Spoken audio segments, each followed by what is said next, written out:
बल्कि नमाजियों की एक और चीज़ उन्होंने फाइंड आउट की कि जो लोग नमाज रेगुलर पढ़ते हैं उनकी एक और चीज़ उन्होंने फाइंड आउट की। पैराइटल लोब एक चीज़ होती है ब्रेन में, पैराइटल लोब। नमाजियों का जो पैराइटल लोब है वो कम श्रिंक होता है एज के साथ साथ, बाकियों का जल्दी श्रिंक होता है। ठीक है, नमाज और जिक्र करने वालों का कम श्रिंक होता है और दुआ करने वालों का। ये तीन बातें हैं, दुआ जो रेगुलर करते हैं, जो नमाज रेगुलर पढ़ते हैं, जो जिक्र रेगुलर करते हैं।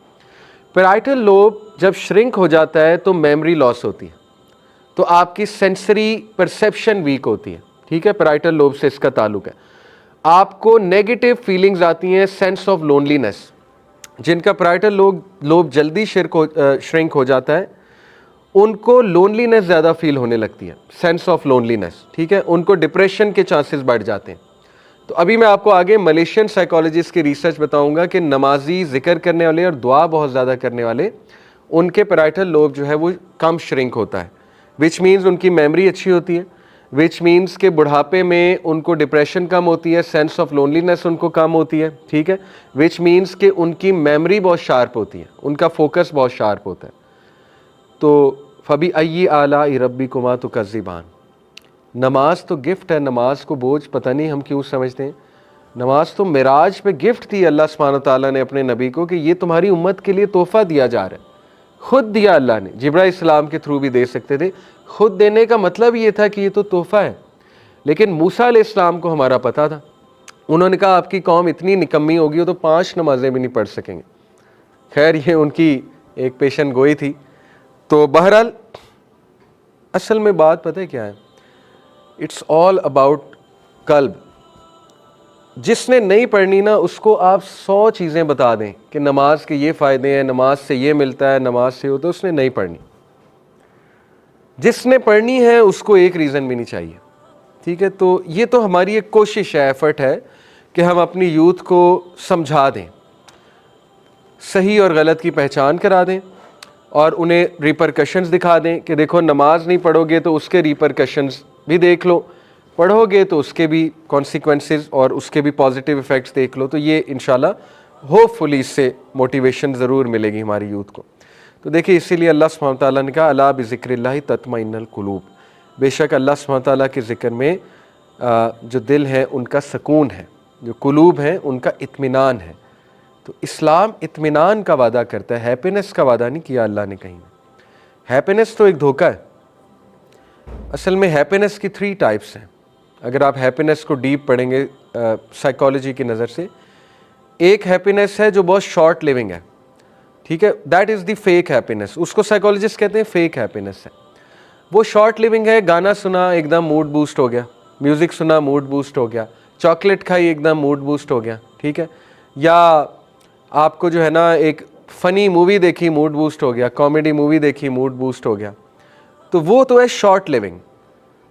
उसके बाद क्या होगा, जैसे ही वो गाना ख़त्म हुआ फिर डिप्रेस। वो तो उसके पीछे साइंस क्या है, गाना जब तक चल रहा है डोपामीन निकल रहा है, केमिकल, डोपामीन प्लेजर का केमिकल है। जैसे ही गाना बंद हुआ डोपामीन ख़त्म, तो दोबारा से वही हालत। दूसरी टाइप होती है happiness because of some sense of achievement, ये फिर कुछ स्टेबल है। पहली तो बिल्कुल ही शॉर्ट लिविंग है और उसको हम रद्द नहीं कर रहे, उसकी भी ज़रूरत है। अच्छा खाना खाएं, अच्छा जूस पिएं, एकदम मूड बूस्ट होता है, अच्छी बात है, मूड बूस्टर्स की ज़रूरत है। लेकिन उसको हैप्पीनेस ना समझ लें, वो सिर्फ मूड बूस्टर है, that is not happiness. Second type होती है happiness because of some achievement, वो फिर कुछ स्टेबल है। यानी आपने कुछ अचीव किया, असाइनमेंट की, अच्छा रिजल्ट मिला, you feel a sense of achievement, you become happy.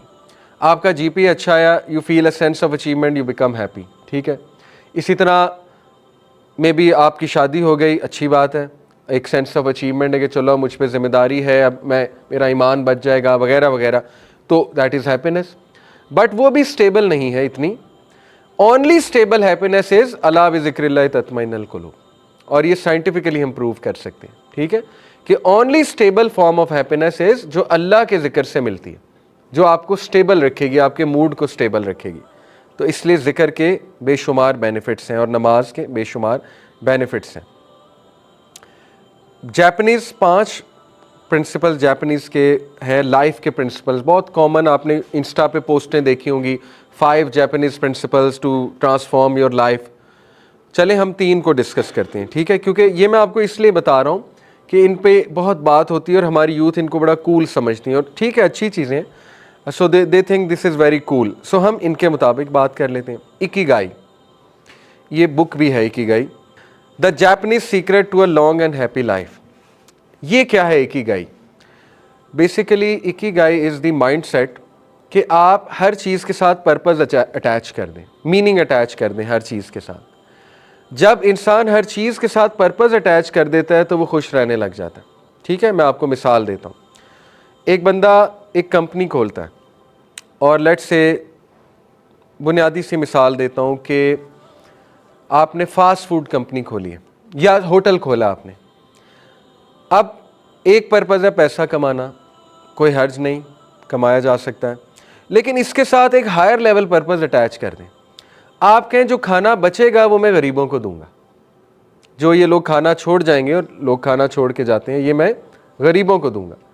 या मेरी जो इनकम होगी, जैसे अलबेक का मॉडल है, उसका 1% जाएगा ही जाएगा हर माह चैरिटी में।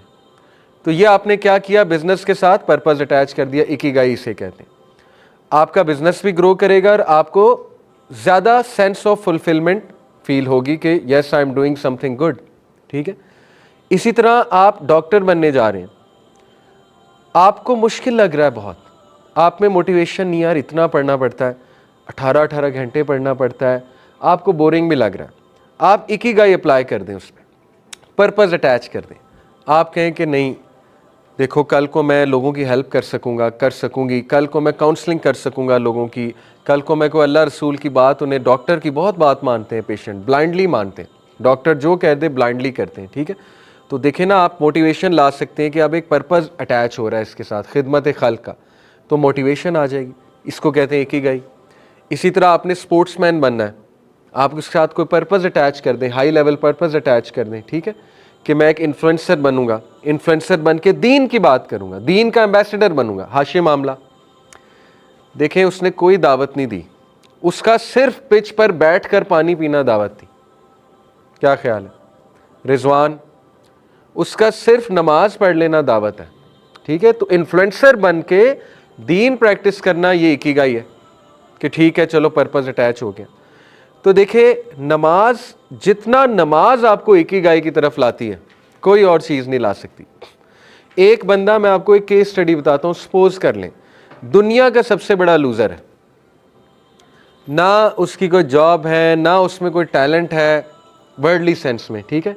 मान लो दुनिया का सबसे बड़ा लूज़र है और लॉस ही लॉस है, दुनिया में लॉस ही लॉस है। जब वो नमाज पढ़ेगा उसको एक सेंस ऑफ पर्पज़ मिलेगा, हो ही नहीं सकता उसको सेंस होगा। उसको क्या सेंस ऑफ पर्पज़ मिलेगा कि चलो ठीक है, मैं दुनिया का सबसे बड़ा लूज़र हूँ, लेकिन अल्लाह के सामने तो मैं अल्हम्दुलिल्लाह नमाज तो पढ़ ली ना मैंने, इतना तो गया गुजरा नहीं हूँ कि नमाज नहीं पढ़ी मैंने, ठीक है। तो जितना नमाज आपको मीनिंग देगी, सेंस ऑफ पर्पज़ देगी, मकसद देगी और आपको सेंस ऑफ अचीवमेंट करवाएगी, ये तो रूह की सेंस ऑफ अचीवमेंट है ना। आप खुद देखें, जिस दिन आपने इशा पढ़ी हो आपको ना एक सुकून फील होगा, जिस दिन नहीं पढ़ी हो आपको तज़ब्ज़ुब और बेचैनी और परेशानी लगी होगी, ठीक है ना। तो ये तो अंदर से आवाज़ आ रही है कि आप क्यों नहीं मीनिंगफुल लाइफ गुजारें। तो देखें, नमाज आपको इकिगाई देता है और बहुत कमाल का देता है, ये पहली चीज़। दूसरा, काइज़न। काइज़न क्या है? काइज़न प्रिंसिपल है make small changes for continuous improvement, this is kaizen. अब नमाज आपको काइज़न की तरफ कैसे लाता है? देखिए, पहली तो बात, नमाज इज़ समथिंग वेरी कंसिस्टेंट, ठीक है। नमाज 5 बार पढ़नी है आपने, उसमें सूरह फातिहा इज़ समथिंग वेरी कंसिस्टेंट, 17 बार सूरह फातिहा आपने पढ़नी है, अगर सिर्फ फ़र्ज़ की बात की जाए, फ़र्ज़ रकात की, ठीक है, 17 बार। आप कॉन्टीन्यूस कुछ कर रहे हैं, काइज़न लगा रहे हैं, वो कॉन्टीन्यूस का है, नमाज या सूरह फातिहा और बाकी जो दुआएं आप कर रहे हैं। और वो कॉन्टीन्यूस चीज़ करने से, स्मॉल चेंजेस करने से ज़िंदगी में एक बेहतरीन इम्प्रूवमेंट आ रही है आपके मूड में, आपके तज़किया में, आपकी ओवरऑल लाइफ के जितने भी इश्यूज़ हैं उसके अंदर। तो नमाज काइज़न अच्छा खासा आपकी ज़िंदगी में काइज़न प्रिंसिपल को भी अप्लाई करती है नमाज, ठीक है। You improve constantly. हाउ?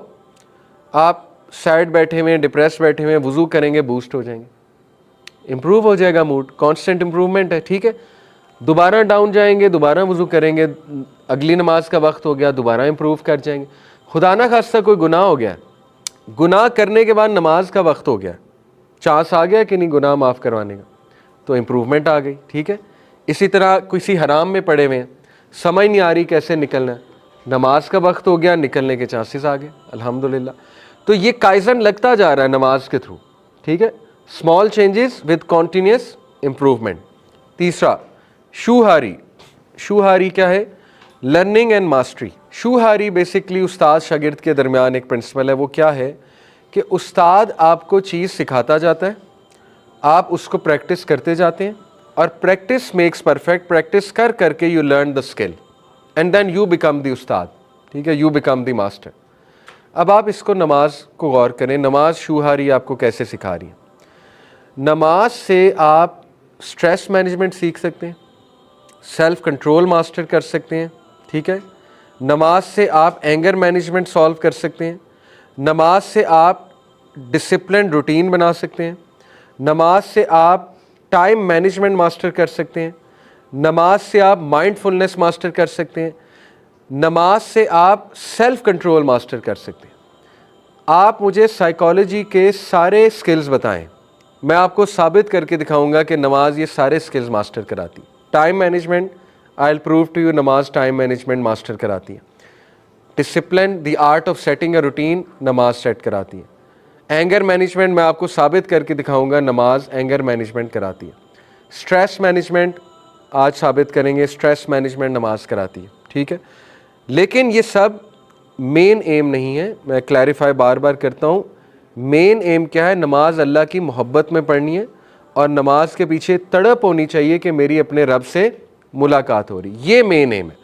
ये फ़वाइद हम इसलिए बता रहे हैं कि आज की नौजवान नस्ल को कम से कम थोड़ा खोल कर बयान किया जाए कि अल्लाह ने कितने बड़े बड़े एहसानात हम पर किए हुए और हमें रियलाइज़ नहीं होता। ओके, तो शूहारी यहाँ पे लगता है।